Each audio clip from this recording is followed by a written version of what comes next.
1980년대 군대에는 아주 기묘한 존재가 있었습니다. 계급장은 분명히 하사인데 짬밥은 병장보다 짧았습니다. 낮에는 분대장 완장을 차고 병사들을 지휘했지만 불 꺼진 내무반에서는 하사님이 아닌 전혀 다른 이름으로 불렸습니다. 바로 단풍하사입니다. 단풍하사. 왜 단풍이냐고요? 가을에 단풍이 들면 잎이 빨갛게 변하지만 곧 후두둑 져버리잖아요. 딱 그 모습처럼 계급장은 달았는데 전역은 병사들과 비슷한 시기에 해버리니까 생긴 별명입니다. 전우위 기록은 지난 일반하사 영상에 달린 100여 개의 생생한 댓글을 바탕으로 오늘은 그 누구도 제대로 조명하지 않았던 80년대 일반하사의 내무반 현실, 그 가장 가혹하고 억울했던 7가지 고충을 낱낱이 파헤쳐 드리겠습니다. 지금부터 7번째부터 시작해서 1번째, 가장 충격적인 것을 향해 카운트다운 하겠습니다. 질이 원치 않는 차출, 누구도 물어보지 않았다. 일반하사가 되는 과정 자체가 이미 고통의 시작이었습니다. 1980년대 일반하사는 크게 두 종류였습니다.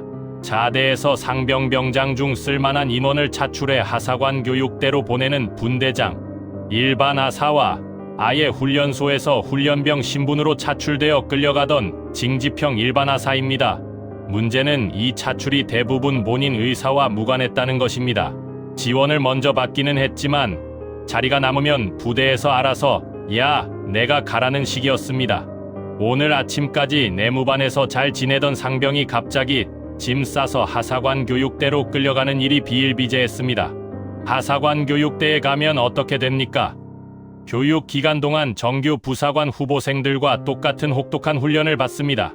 당시 기록상 하사관 교육대의 교육 기간은 6개월에서 12주까지 시대별로 달랐지만 공통적인 건 피 오줌 쌀 정도로 갈아댄다는 거였습니다. 내무반에서 편하게 지낼 수 있는 나이에 원치도 않는 교육에 끌려가 몸을 갈아 넣었습니다. 그렇게 교육을 마치고 자대로 돌아오면 어떤 일이 벌어지는지, 그게 바로 6번째 고충입니다. 6.2 하사관 교육대를 마치고 돌아왔더니 반겨주는 건 아무도 없었다. 훈련을 마치고 하사 계급장을 달고 자대로 돌아온 일반하사, 그 귀환이 얼마나 처참했는지를 당시 복무한 분들의 증언은 한결같이 이야기합니다. 교육대 가기 전에는 분명히 내무반의 일원이었는데 돌아오니 분위기가 싸했습니다. 교육 나간 사이에 후임들이 들어왔고 선임들은 전역하거나 진급했습니다. 돌아온 하사는 짬밥으로는 어정쩡한 신분이었습니다. 교육 기간 동안의 군 경력은 병사들 눈에는 비어있는 기간이었기에 같은 날 입대한 동기가 어느새 병장이 되어 있는 경우도 있었습니다. 더 나쁜 건 자신보다 짬이 많은 병장들이 엄연히 내무반 안에 있다는 사실이었습니다. 규정상으로는 하사가 병장 위입니다. 하지만 짬밥이라는 또 다른 질서가 엄연히 살아있던 80년대 내무반에서 그 규정은 종이 위의 이야기에 불과했습니다. 5위 일반하사 이하 병 법으로도 병 취급받은 계급. 80년대 일반하사의 참담함은 단순히 내무반 분위기 문제가 아니었습니다. 법적으로도 그들은 병이었습니다. 당시 군 인사체계는 일반하사를 실질적으로 병과 같은 범주에 분류했습니다. 일반하사 이하 병이라는 표현이 공식적으로 사용될 정도였으니 이 표현 하나가 당시 일반하사의 처지를 모두 설명합니다. 계급장은 하사인데 대우는 병입니다. 임무는 어떻습니까? 분대를 지휘하는 분대장 직책을 맡습니다. 전술훈련도, 사격 지도도, 행정보고도 해야 합니다. 분명히 간부의 역할입니다. 그런데 퇴근 후에 내무반으로 들어오면 병사들과 함께 대오를 맞춰야 하고 취침 나팔이 울리면 똑같이 누워야 했습니다. 월급은 병장의 2배 정도를 받았다지만 그게 뭔 의미가 있겠습니까? 간부도 아니고 병도 아닌 그야말로 어디에도 속하지 못하는 신분이었습니다. 사위 위에서 맞고 아래에서도 무시당한 샌드위치 신세. 일반하사를 가장 괴롭힌 것은 사실 단순한 계급 혼돈이 아니었습니다. 그들은 말 그대로 위아래 모두에서 고통받는 샌드위치 신세였습니다. 위에서는 장기하사, 즉 직업군인 선임하사들이 압박을 가했습니다. 야, 일반하사 새끼가 병들 군기도 못 잡느냐는 핀자는 기본이었고 선임하사들로부터의 얼차려나 구타도 없지 않았습니다. 간부이니까 병들한테 함부로 당할 수 없고 간부끼리의 위계 질서에서는 또 눌립니다. 아래에서는 짬밥 많은 병장들이 버팁니다. 분대장이라고 분명히 명령을 내려야 하는데 내무반에서 오래 살아온 고참 병장이 이 새끼 하사가 된 지 얼마나 됐다고라며 콧방귀를 뀌는 상황. 이 장면을 목격한 다른 병사들은 어떻게 됩니까? 일반 하사의 권위는 바닥으로 떨어집니다. 이게 단순한 감정의 문제가 아니었습니다. 군대를 제대로 지휘할 수 없으니 훈련 성과도 나빠지고 그러면 또 위에서 깎이는 악순환의 반복이었습니다. 잠이 불 꺼진 내무반. 낮과 밤이 달랐다. 80년대 군대에서 내무반의 낮과 밤은 전혀 다른 세계였습니다. 낮에는 분명히 하사 계급장을 달고 분대장으로 훈련을 지도합니다. 소대장의 지시를 받아 분대원들을 이끕니다. 공식적인 군의 서열이 작동하는 시간입니다. 그런데 취침 나팔이 울리고 불이 꺼지면 그 계급장은 의미를 잃었습니다. 병장들이 일반 하사를 불러냈습니다. 야, 이리 와봐. 누군가는 일어나서 대가리를 박아야 했고 누군가는 기싸움에 불려다녀야 했습니다. 병장이 하사에게 내가 무슨 하사냐며 무시하는 일이 실제로 벌어졌습니다. 당시 댓글에 남겨주신 전우님들의 증언을 보면 우리 소대 일반 하사는 선임 병장한테 맞았다는 이야기가 한 개, 두 개가 아닙니다. 복수의 분들이 비슷한 경험을 증언하셨습니다. 이게 단순한 개인의 이야기가 아닙니다. 낮에는 명령을 내리는 분대장이고 밤에는 얻어맞는 하사였다는 이 처절한 현실이 80년대 일반 하사의 일상이었습니다. 전우님들, 지금 이 이야기를 들으면서 어떤 감정이 드십니까? 내 얘기 같다 싶은 분들 댓글에 꼭 남겨주십시오. 2위, 짬밥의 역전 계급이 아닌 들어온 날짜가 지배하던 세상.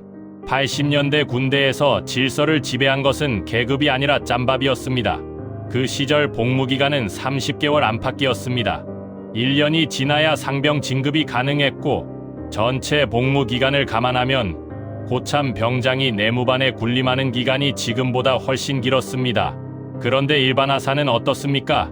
상병이나 병장 신분으로 있다가 하사관 교육대로 끌려갔다가 돌아왔으니 계급은 병장보다 높아졌지만 내무반에서 함께 생활한 시간, 즉 짬밥은 오히려 내무반의 고참 병장들보다 훨씬 짧습니다. 이것이 핵심입니다. 80년대 내무반의 질서는 입대한 날짜와 이 내무반에서 함께 생활한 시간이 지배했습니다. 규정집에 적힌 계급이 아니었어요.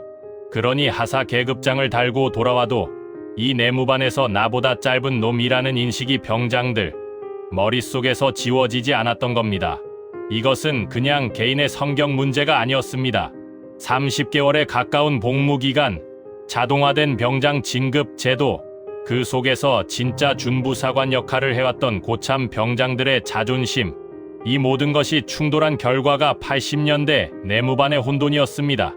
이 혼돈을 만들어낸 제도적 근원, 그리고 그 속에서 가장 억울하고 가장 처절했던 최고의 고충, 드디어 한 번째입니다. 1위, 누가 이 제도를 만들었는가? 모순의 피해자들. 전우의 기록이 가장 중요하게 짚어드리고 싶은 지점이 바로 이것입니다. 일반 하사 제도는 부사관 지원자 부족 문제를 해결하기 위한 국방부의 고육지책이었습니다. 간단히 말하면 직업군인으로 하사를 지원하는 사람이 부족하니까 병사 중에서 골라 계급장을 달아준 것입니다. 그런데 국방부는 여기서 결정적인 모순을 만들어냅니다. 하사 계급장을 달아줬으면서도 일반 하사를 법적으로는 병으로 분류한 것입니다. 왜 그랬을까요? 당시의 이분법적 사고 때문입니다. 의무복무자는 병, 직업군인은 하사관이라는 단순한 공식이 있었고 일반 하사는 직업군인이 아니니 병으로 봐야 한다는 발상이었습니다. 이 결정이 낳은 결과가 무엇입니까? 계급장은 하사, 법적 신분은 병, 임무는 분대장. 그러면서 내무반에서는 짬밥 많은 병장한테 무시당하는 존재가 탄생한 겁니다. 한마디로 일반 하사는 국가가 만들어낸 제도의 희생양이었습니다. 원하지도 않은 자리에 차출되어 남들보다 더 혹독한 교육을 받고 돌아와서는 아무도 인정해주지 않는 계급장을 달고 위에서도 아래에서도 시달리다가 병사들과 비슷한 시기에 전역했습니다. 그들이 받은 것은 병장보다 조금 많은 월급 몇 푼뿐이었습니다. 1994년 이 제도는 마침내 폐지됩니다. 너무 늦은 폐지였지만 그나마 다행이었습니다. 그러나 그 이전에 이 제도 속에서 청춘을 보낸 수많은 전우님들은 누구에게도 제대로 위로받지 못한 채 조용히 전역했습니다. 오늘 이 영상이 그분들에게 조금이나마 위안이 되기를 바랍니다. 그리고 그 전우님들께 감히 말씀드리고 싶습니다. 아무도 인정해주지 않았지만 여러분은 가장 억울한 자리에서 가장 묵묵히 버텼습니다. 그 사실만으로 자랑스럽습니다. 여기까지 80년대 일반화사, 단풍화사가 힘들었던 7가지 이유를 함께 살펴봤습니다. 혹시 본인이 직접 일반화사로 복무하셨거나 주변에서 목격하셨던 전우님이 계신다면 아래 댓글에 당시 이야기를 남겨주시겠어요? 부대명, 군번, 그리고 내무반에서 겪었던 이야기들 무엇이든 환영합니다. 여러분의 한 줄 댓글이 이 기록을 더 풍성하게 만들어줍니다.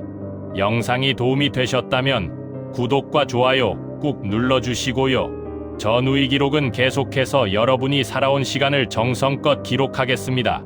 전우의 기록이었습니다.